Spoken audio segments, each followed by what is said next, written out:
Morning. Good morning. Greetings and blessed be, says Angelia. Hello. How are you? I hope everyone's having a good day so far. I am here to report a little bit. We were praying for Ken the other day, and we're still praying for Ken. He went into the ER and ended up being admitted to the ICU, and it's definitely a multi-layered situation. I'm going to see if I can bring him a phone charger today, um, so that we can keep track of what's going on with him. And then the other thing that we're going to be bringing to the table in our practice today is that a woman in England, a priestess of the goddess Cairgwyn, her daughter and daughter's premature twins are in the hospital.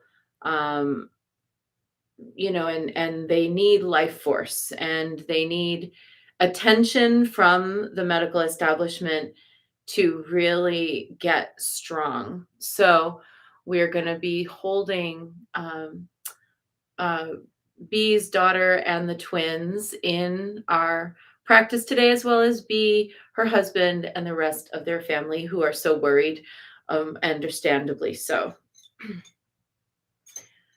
So let's go ahead and get into it.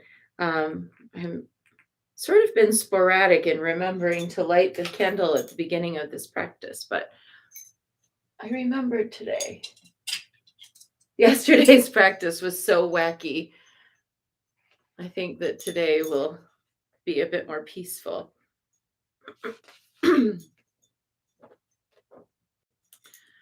I am here to manifest the wisdom that rests within. I am here to radiate my loving compassion into the world. I am here to gather the skills and the power to bless and empower all. I am here to manifest the wisdom that rests within. I am here to radiate my loving compassion into the world. I am here to gather the skills and the power to bless and empower all. I am here to manifest the wisdom that rests within. I am here to radiate my loving compassion into the world. I am here to gather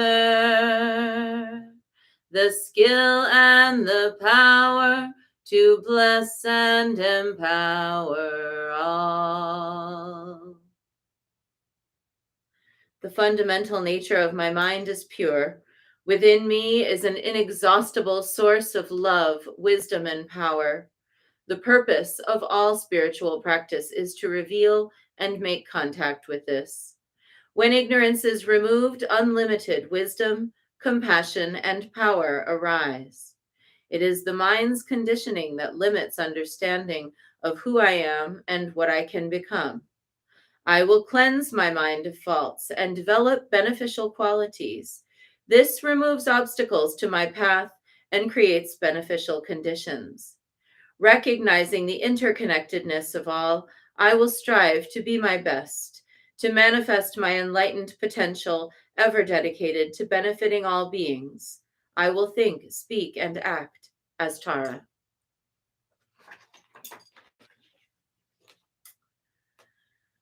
And today, Tara is sublime intelligence. Praise her, whose mantric sound of tutare hung fills the realms of desire, all directions, all space. She tramples the 7 worlds with her feet. She has the power to control and summon them all.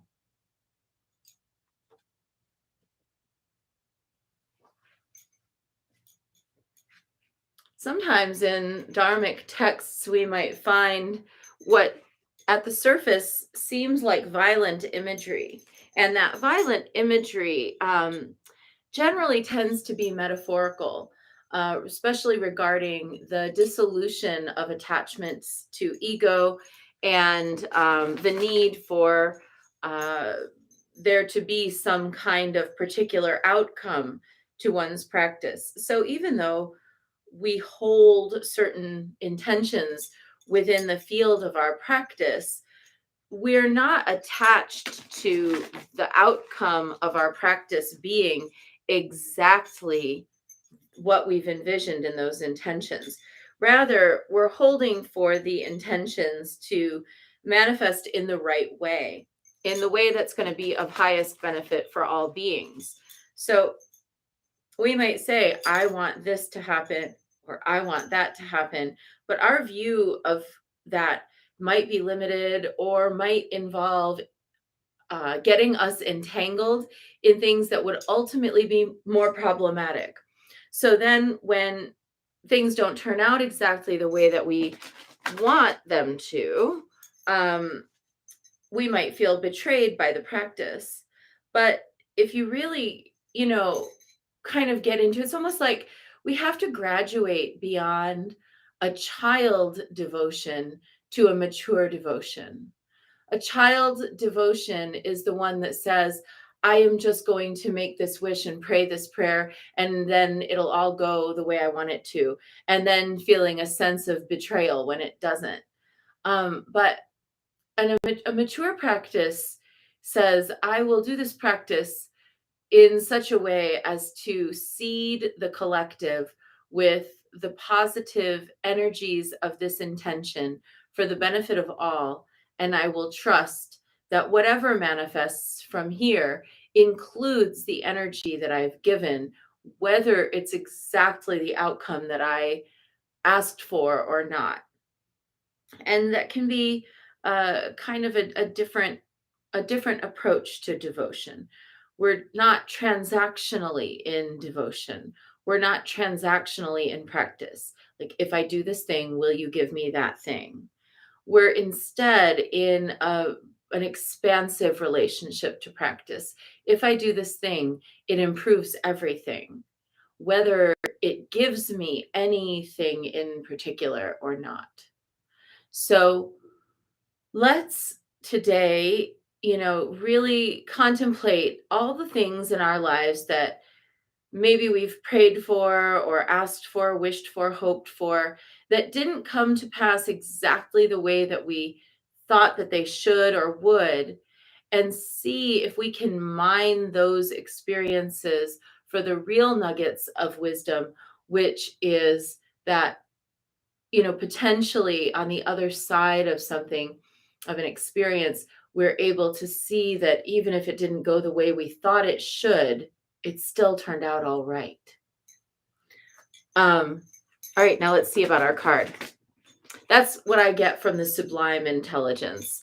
That sublime intelligence of trampling on even our delusional yearnings is very important. Our yearnings are rooted in our delusion of this limited world.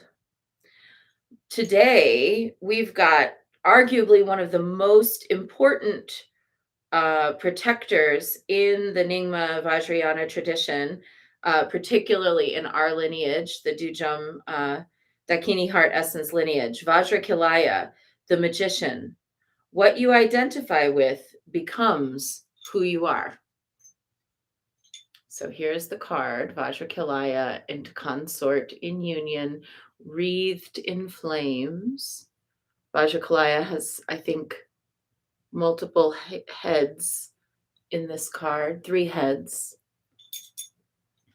and is wearing a tiger skin and has wings, is wielding double dorjes as well as an arrow and a protection mudra.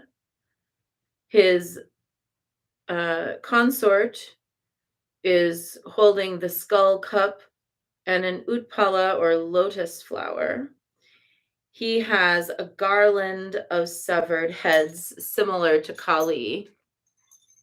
So let's go find out. Vajrakilaya is really important bridge between the shamanic Tibetan practice and the Buddhist Tibetan practice. A kilaya is a ritual dagger. The purba or dagger has 3 sides, and there's a face that's smiling, another face that's smiling, and then a third face that's grimacing. And actually, this dagger originally was a tent stake. So, amongst the shamanic nomadic peoples of Tibet, you would use this tent stake to, of course, set your camp, and you would hammer it into the ground in such a way that the grimacing face was facing outward and the smiling faces were facing inward toward your camp, toward your tent.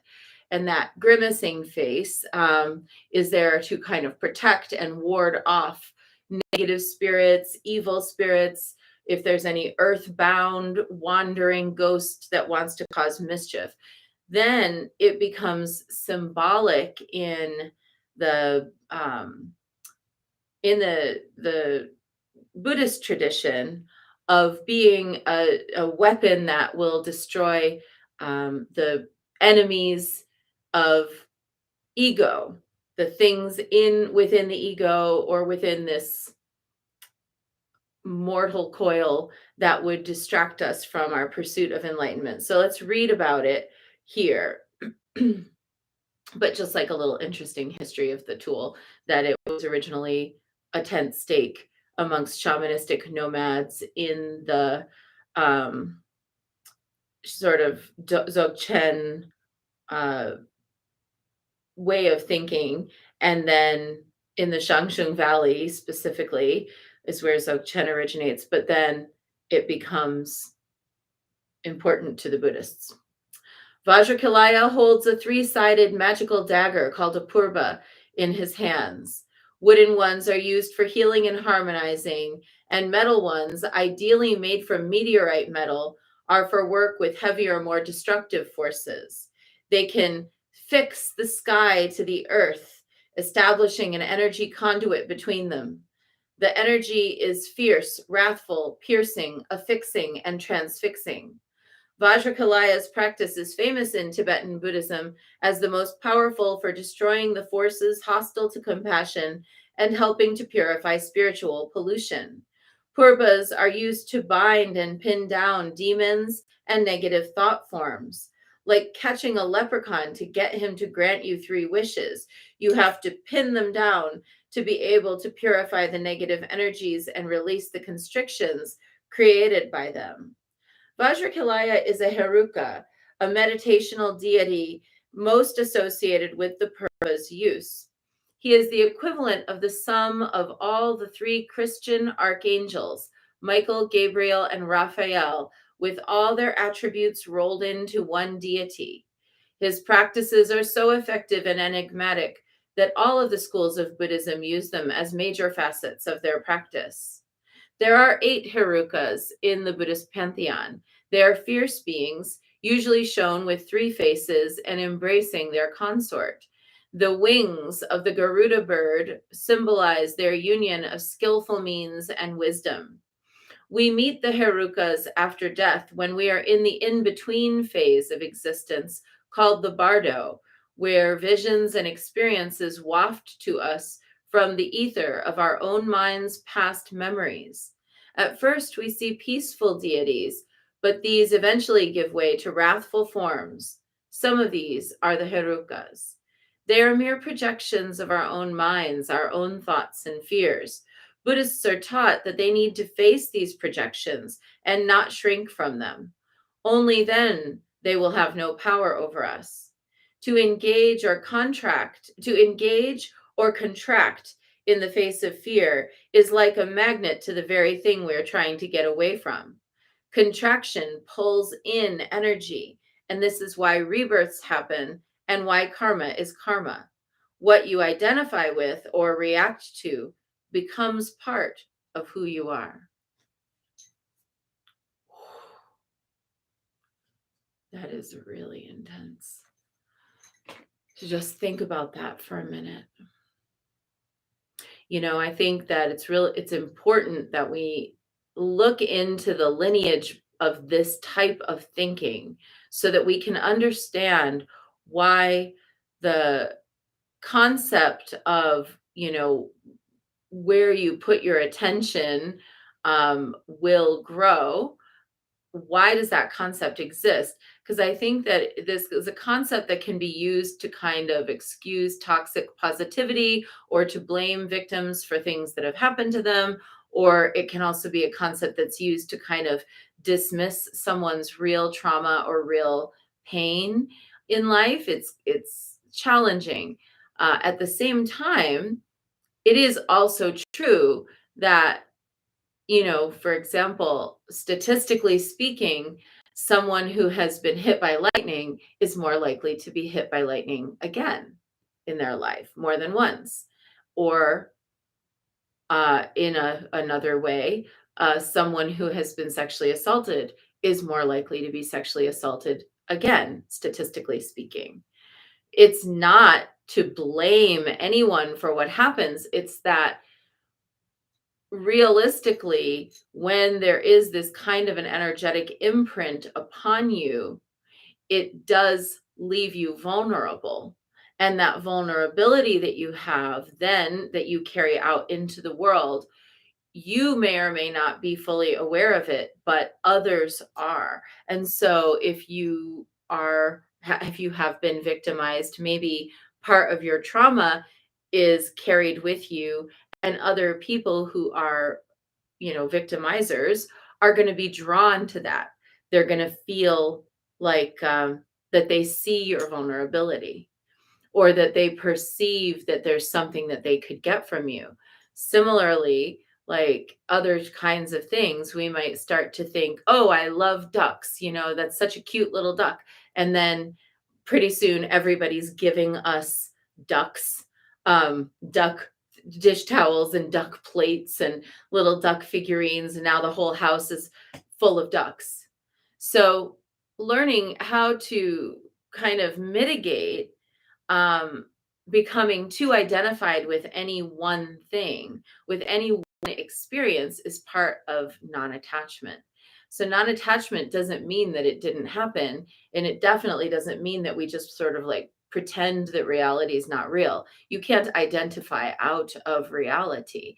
You can't identify out of this thing that's happened to you or that thing that's happened to you. You can't just say like all of a sudden I identify as a millionaire and have $1,000,000. But what you can do is you can disidentify from all of the different things. You don't have to make those things part of who you are. You can recognize that what you are is so vast, so timeless, so all encompassing, so limitless, that naturally it includes all the experiences that you've had, plus a host of others that you may or may not remember from other lifetimes, plus a host of others that you may have yet to experience in this lifetime or another one. And once you get to that point where you have that concept of your own limitlessness, then that disidentification with being any one thing can help you to kind of smooth out those pathways or erase those pathways which leave you vulnerable. So having the kind of ability to rise above and get the bigger picture of your own life so that you're not feeling like you are the collection of your traumas. It isn't saying that it hasn't happened. It's just saying that it doesn't define you and that nothing actually defines you. Not even, and this is so important, not even being a Buddhist, not even being a Dharma practitioner. Like, I'm not a Buddhist. That's not my identity. I'm practicing Dharma. And right now I'm doing that. And that's my job. Right. But later on today, I might be doing something else. And it doesn't mean that I am, you know, not doing it in a Dharma way. That's the point, is that rather than identifying as a Buddhist and pinning ourselves to that identity and then thinking, okay, that's taken care of, now I can just go and live my life. The goal is to try to practice everything that we do, whether it's stapling papers or whether it's communicating with others or whether it's planting a garden or whether it's recovering from trauma, to do that in a Dharma way. So we don't ever kind of take for granted, I'm a this and that defines me. Instead, it's I'm doing this, and the method by which I do it will help me to be more completely infinite, expansive, one with everything. So Vajrakalaya helps us to pin down, identify and pin down the things that stand in the way of us seeing ourselves as limitless, and then to dissolve those visions so that we can go out into the world and do the things that we're actually meant to do.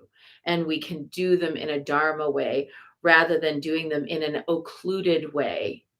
So today, let's go ahead and embrace. Wow, we had the wrathful Tara trampling on the seven worlds. We have Vajrakalaya bringing a dagger and pinning down the essence of reality, the aspects of reality. Let's pay attention that today might be a day where there's some moment in which we might be tempted to sort of set it and forget it in terms of our practice. And let's instead engage even more deeply when that happens.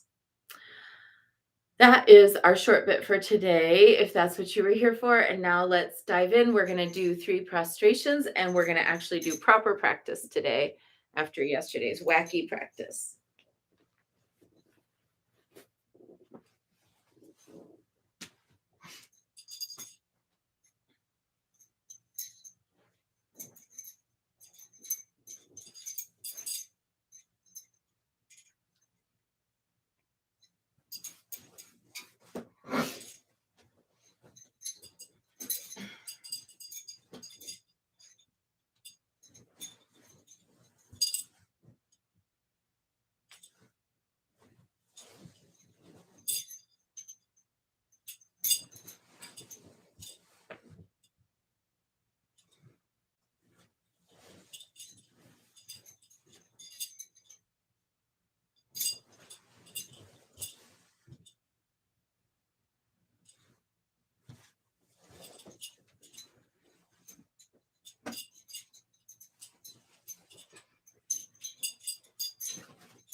And let's take refuge. Namo Guru Be. I take refuge in the inner teacher. Namo Buddhaye.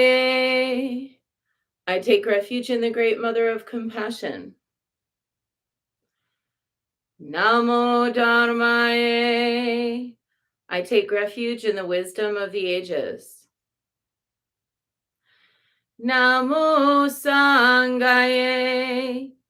I take refuge in the community of practitioners. And let's set our intention.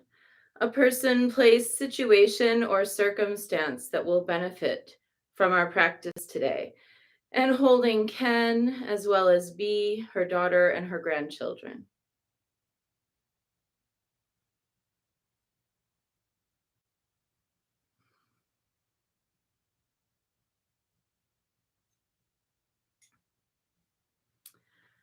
And let's recite the four immeasurables.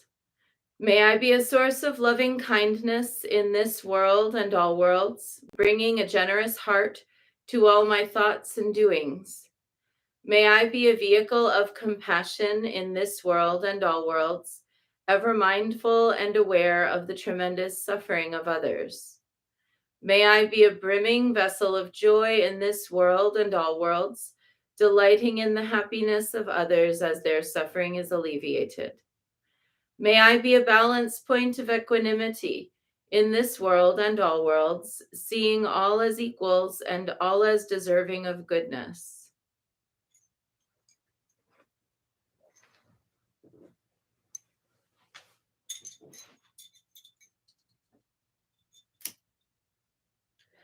I light this candle as a symbol of the enlightening Dharma way.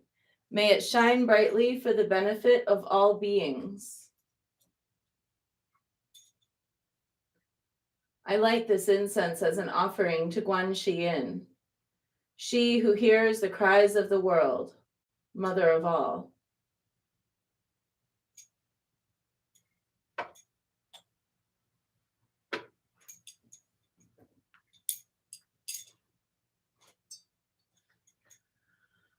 Oma Hung.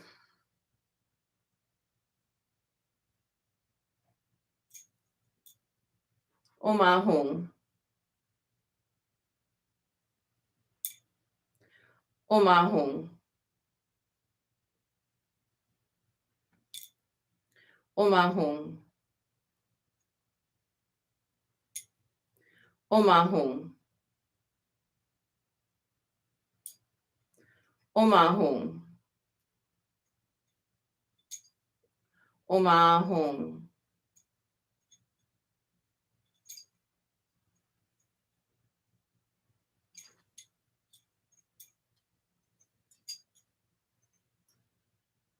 Oma Hung.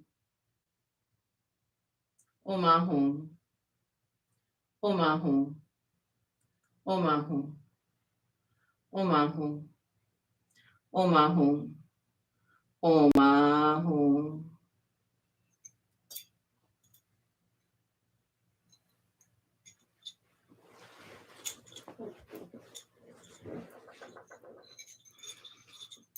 Reverently, I prostrate with my body, speech, and mind, and present clouds of every type of offering, actual and virtual. I confess all my destructive actions accumulated since beginningless time, and rejoice in the meditation of all holy and ordinary beings. Please, Guan Yin, remain until the end of samsaric existence, and turn the wheel of Dharma for sentient beings. I dedicate my own merits and those of others to the great enlightenment. 108 recitations of Namo Guanxi Yin Pusa, calling out to Guan Yin who knows us in our timeless vastness. Namo Guanxi Yin Pusa, Namo Guanxi Yin Pusa, Namo Guanxi Yin Pusa, Namo Guanxi Yin Pusa, Namo Guanxi Yin Pusa, Namo Guanxi Yin Pusa, Namo Guanxi Yin Pusa, Namo Guanxi Yin Pusa. Namo Guanxi Yin Pusa, Namo Guanxi Yin Pusa, Namo Guanxi Yin Pusa, Namo Guanxi Yin Pusa,